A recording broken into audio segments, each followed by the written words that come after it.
Hey guys, Hazard Shield K9. I think I'm going to take the opportunity with Robbie to show you some old school training. A lot of the stuff that you see on YouTube these days, it's all very like new school. We've got the clickers going, we've got all this type of stuff. But there are some dogs, and there are some times in your training where you really don't need that stuff. So for instance, this is a milk bone. Look at that.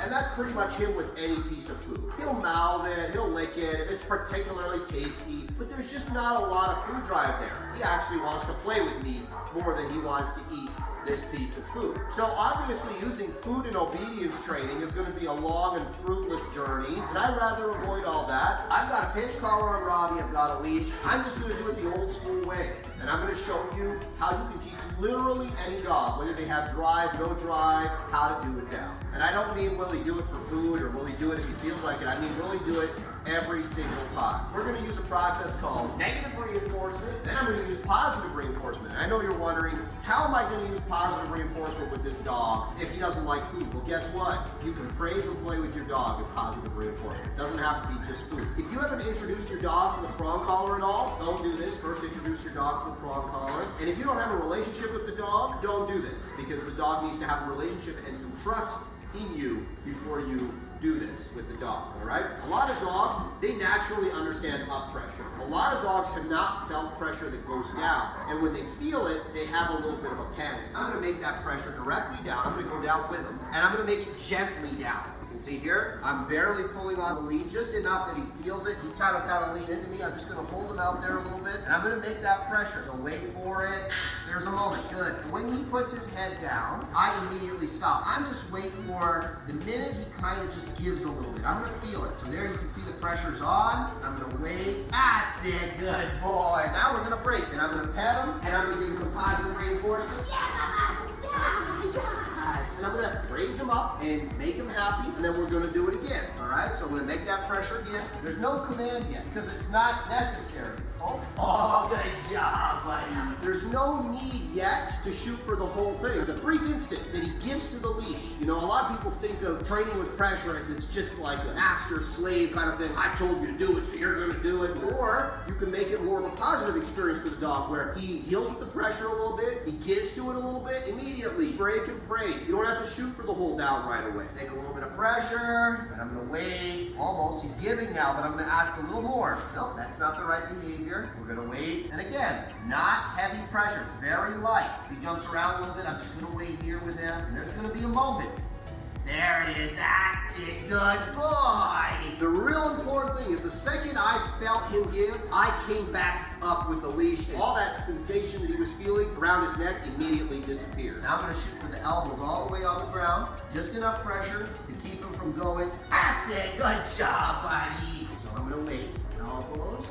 That's it, yeah, buddy. I'm showing him how to defeat that pressure. There's no command needed yet. And now I can be a little more insistent, because now he's starting to understand. Pressure stays on, so we're just gonna wait him out here. Good boy! And when you're training with pressure, it's so important that when you start the pressure, you don't give that pressure back to the dog until he's doing the right thing. Now we're gonna do it again, and I'm gonna add the word now. Butts. I'm gonna wait. That's it. Not yet. I started to praise him, and he got confused. He got up. That's okay. That's part of it. Good. Break. That's it. Yeah, buddy. I'm starting now to get to the point where the dog is lying down all the way. I can release the pressure. He stays there. I can start to praise him. He stays there. I'm starting to teach him exactly what I want. We're going to increase the criteria. Let's pressure down. Good. That's, and here he made a mistake, but it's an understandable mistake. There's no reason to be angry. Good. Good. That's, and I'm letting him know, wrong, and we're just gonna go back to it. Good. That's it. And the issue was me moving my feet. He paired the motion of my feet with the break. So it's really important to show him I can move my feet doesn't mean you get up. Wait until you hear the word. This is the process where you show the dog what it all means.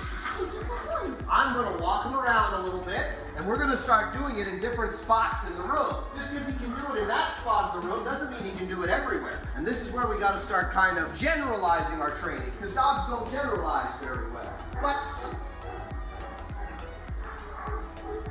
Good. Good job. That's it. So this is the beginning beginning of teaching the plots, okay? Now, moving forward, obviously I don't want to have to do all of this, but it'll be a slow fading out process where I'll say plots and I'll do all this stuff and I'll start doing less and less and less. Now I'm going to start spending less and less time, and I'm going to start increasing the criteria that I expect from him in the obedience. Let's Right, that's it.